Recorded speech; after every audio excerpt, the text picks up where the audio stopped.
determined to have this thing sitting on its own weight in time for next Wednesday's video. So I have to be out here welding in a puddle. I'll be welding in a puddle. So I promise right now, let me get this video out to you guys in time.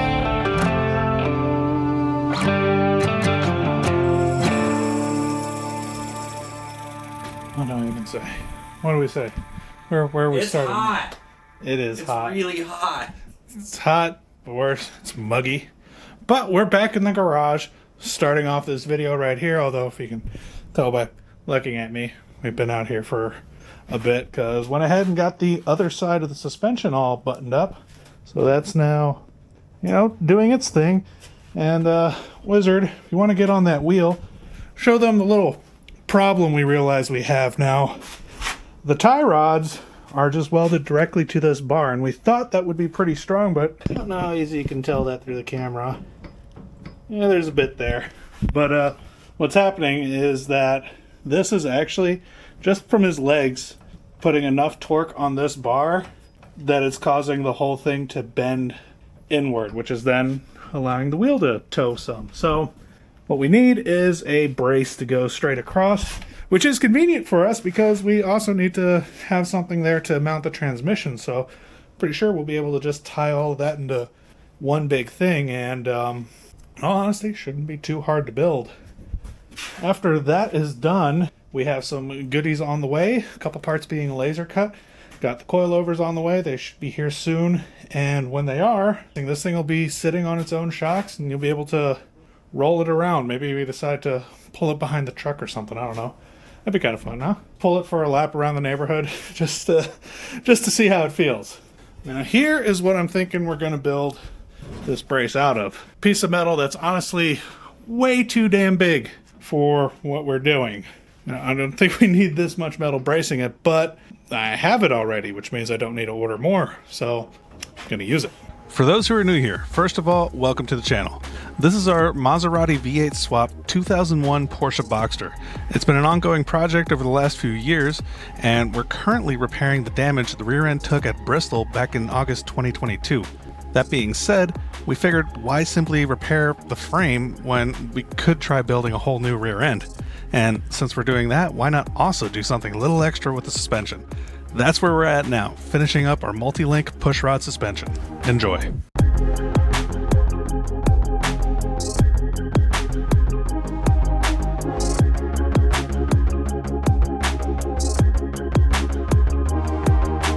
Alrighty. Well, folks, there we are. That is the majority of the cross brace. Now, what's still going to change about this? When the transmission gets set down in here, I'm going to touch it right now because it's really hot, but there's going to be tabs welded right here, vertical, that are going to be the ones that go to the mounting locations on the transmission. So this is simultaneously our reinforcement for the tow rods and also going to be the transmission mount. And having the transmission in the middle is also going to help, stiffen up the whole thing, because obviously what's left here is very thin. It's not much, so that's one thing that's changing. Tabs for the transmission to mount. Then we're also going to cut plates that conform more closely to the cross brace right here. We didn't worry about that right now because trying to fiddle around with getting this centered and stuff, we decided it'd be easier just to do plates afterward. So they're going to go on to better tie this in with the cross brace. It'll look better, and honestly, it's going to make it even stronger because we're just adding more metal. Like, after this is done, all we're waiting on is for the coilovers and the laser cut rocker arms to get here. When we design the push rods and however the hell that's going to work, then it'll be time to cut this whole thing off the car. I'm going to have me a long couple days sitting here welding out every single joint that's only tacked right now, which is a vast majority of them. There's a lot of welding needs to be done around this, but I'm going to do all of that with the cage off the car so that I can flip it around and get it in more comfortable positions. Because, your boy doesn't like getting into them weird, tight little spots. I don't fit. Anything else you can think of? Look what we did. We're close. Oh, yeah! Holy shit. So here's the thing. We kept the door latches because we're going to keep the factory ones and attach it to the cage. put them in, but I don't know where the hell I put them. So what I found instead was just some shackles, some 6mm shackles, welded them to the end of a bit of pipe, and look at that. That works beautifully, and the other one's on the other side too. So we have our door latches now work normally. That's all the factory core stuff. So we're getting now to what will essentially be the final stage of finishing the back half of this car, really. I mean, except counting, wiring, plumbing, that kind of stuff. As far as the actual build of this cage goes, this is the last thing we're going to have to do, and then it'll be off towards getting painted. So let's show them what we got. Okay, let's do this one first. Big box. And this should be... Here, no, got it. More unboxing. So, our shock. And that means this one. Yes. Spring. There you go. So, in keeping with maximum adjustability on the suspension of this car, we went with some shocks that have both compression and rebound adjustment. Yeah. And yeah, this is going to basically be our push rod setup. Yeah, these are our shocks and springs. We went with 300 inch-pound springs. Just kind of guessing. We're not totally sure exactly what spring rate we would need, but this gives us a starting point. Yeah, we figure if it turns out that we need a softer spring, then we can contact them and see about getting it exchanged. Yes. I would be surprised if they wouldn't let us do that, but I guess we'll find that out. But you can. They do say you can. That's one of the cool things about the Viking Performance is you can get these ordered in all kinds of different lengths and spring rates and mounting options and all kinds of different stuff. They're like fully customizable. That's the coilovers. What's all the rest of this about? This is the other thing. If I could get in here, holy crap. I got myself some access to SolidWorks, so I went ahead and did a little bit of designing in there and sent something off to get laser cut. Speaking of SolidWorks, it's not as expensive as you might think. There's what you can look up. It's called the 3D Experience SolidWorks. It's basically private use. There we go. There we go. Jeez, that's big. That's exactly the measurements that I put out, but seeing that in person, that's beefy. Yep, got 4 of those. That's our cantilevers. That's what's going to make the cantilever suspension a cantilever suspension. The way that these are set up with the lengths that I have here, basically you picture got our push rod and then coil right here. You can change the ratio between how much force gets put on. So say, I don't know, 100 pounds gets put into here. If we connect to this side, it'd be 100 pounds. They gave us a sticker. Connect to this side, it would be 150 pounds. Connect to this one, it'd be 200 pounds. And we can basically play with the ratios between these so that hopefully if the coilover we have isn't quite where we want it, we could play with the ratio to see if that'll give us the amount of, I don't know, what would you call it? Resistance? Weight? Yeah, the spring weight. Yeah. It's keeping with the theme. Everything is extremely customizable and adjustable. So hopefully the idea is we can sit here and play around with it until we get everything exactly right, and then maybe end up doing a version 2 where, we take all the stuff we learned from this and make a better one. I don't know. Either way, that's the cool part. So one little issue running into, don't even necessarily know if it's an issue, but just something we don't quite feel comfortable with, is our tie rod end right here is not very far from the center of the actual pivot point. So it just feels like it's not as strong as it could be. So one modification I made just as a test is that I moved this link from the inside to the outside right here. So that moves it out about 1.5 inches. And it does make a noticeable difference as to how tight the wheel is on here.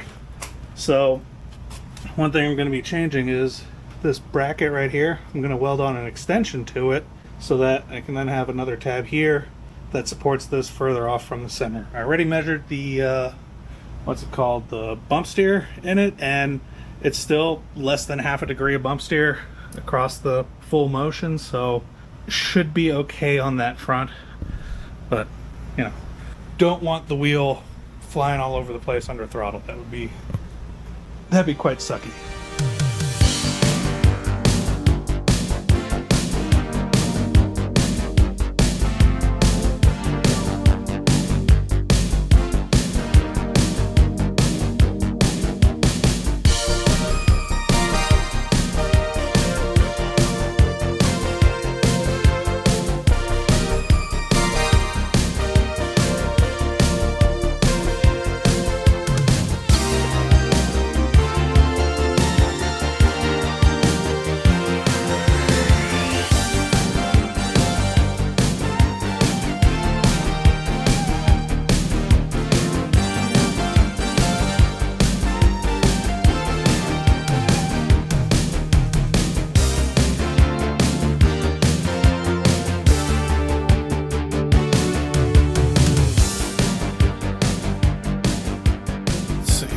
Do I look like I've been working?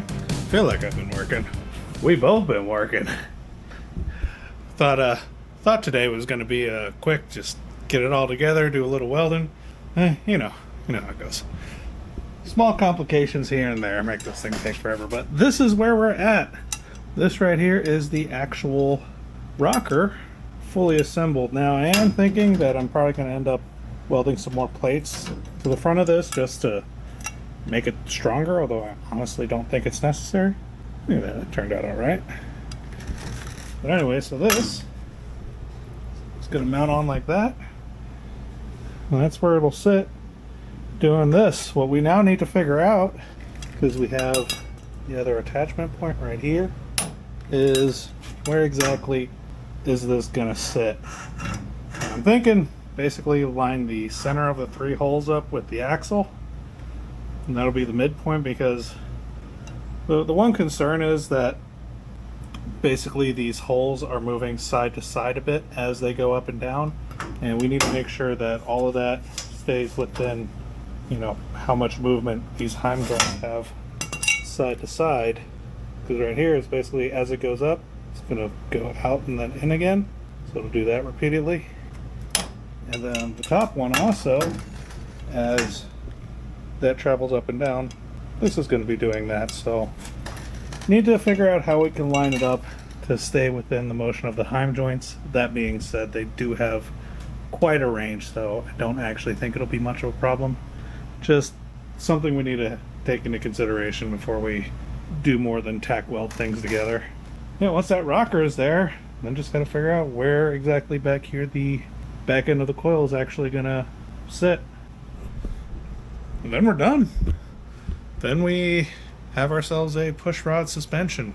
And then it'll just be, you know, however many months until we actually take this thing out to a track and see if we made a good suspension or not. We're not going to know that until we get there. But if nothing else, it'll look cool. What we're figuring out here is basically what's the angle going to be between this and that. So right now, this is sort of the car's neutral ride height. So what we're figuring is at this height, we'd want this to be in line with the push rod, so we can get the most deviation from here. Be right about there. Here, anyone want to pick up on it?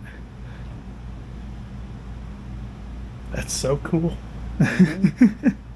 Also, that lines this up fairly close to the center of that rail, which is great.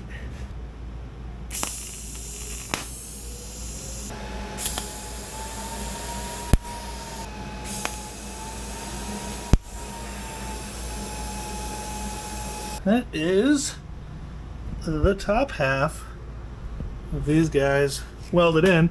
Not going to worry about the bottom half until I get the whole cage off, because it'd be a pain in the ass to get down there. But want to pick up on that tire? Look at that. Oh yeah, and that's honestly more travel than the suspension's actually going to get. You got to remember, this is the neutral position, so there's going to be about 2 inches max up movement from there and maybe 1 inch down. That should be about the total movement of the wheel. The tab by itself actually puts it right there. And granted, that's with that, which doesn't quite. If you turn that sideways, is it long enough for the tab to go to the back cage? It could, yeah.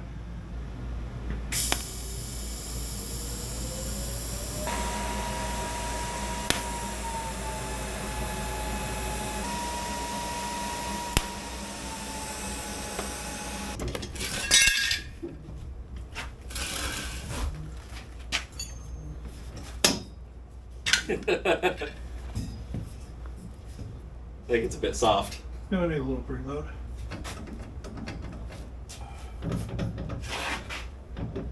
Like, I'm pretty sure all the wiggle that's left is just those Heim joints. Yeah. Yeah, it kind of makes me wonder if I were to look around and just spend money on more expensive ones that had like a much tighter tolerance. Who knows? Maybe that's something we decide to do. Maybe. For now, I want to see what happens when we put an engine in here. Yeah. You guys, after how long? It's been about 2 months? In about 2 months since we started cutting on this thing, the car and engine finally sitting by itself. Kick that chalk out and just roll it a little bit. It already wants to go. Look at that. Push rods. Mind you, if you hear any clicking and clacking, none of this is tight yet.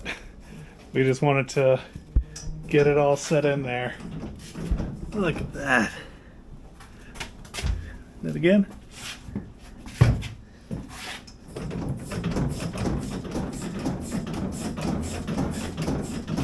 Yeah. That's so damn cool. Now, honestly, right now, it is actually sitting lower than we want to for its neutral ride height. These right now are set up with 0 preload, and I think the shocks... Maximum softness. Yeah, everything's set to soft right now, so that's why it's very easy to do all this. So that's all going to be part of the fun of, learning how to adjust all this. How nice is it that our adjustments are this easy to reach? Okay, I went all the way to stop and just back one just because. Oh, that's pretty dramatic. That's quite a difference. Wait, do that again? God. We're going to have to find a way to get more stiffness. Because I'm already watching this rail right here. Oh yeah, I can see it. So basically the same thing we have going on the bottom, we need to build one for the top. It makes sense because that, again, it's just a straight bar and it's got nothing that supports it across at the top. We're learning. Figuring out the shortcomings before we even get to the track. That right there is quite a substantial one. I didn't expect there to be that much of a difference just turning the knobs up. That was kind of cool. Those Viking coilovers, apparently. Well, I don't know how good they are in the grand scheme of things, but they seem to be doing something for us already. Alrighty guys, well I think that is going to do it for this stage of the build. The car is finally sitting on its own weight. All that's left to do at this point is to finish out all the welds, reinforce a couple spots, make that crossbar going across the back of the car. This is it. I'm going to take the next week to get this thing ready for paint, and after that, not sure where we're going to go next. Because on one hand, there's obviously a lot more that still needs to happen here. On the other hand, you saw our garage. It needs fixing, and kind of thinking what we might do is shelf this while we get the garage figured out. Not 100% settled on that yet, but it is a possibility. We'll just have to see where things go from here. But anyways, gonna do a quick little shot of some sexy shots of this car, take it outside, let you all enjoy that. We will keep you posted on the Instagram. Remember, you want to help us put a new garage here, check out our merch store at squonkworks.com. Got some brand new shirts that are coming out. He's got his old shirt, which, that's an old shirt. It's a good shirt. One of the first shirts we ever made. Yep.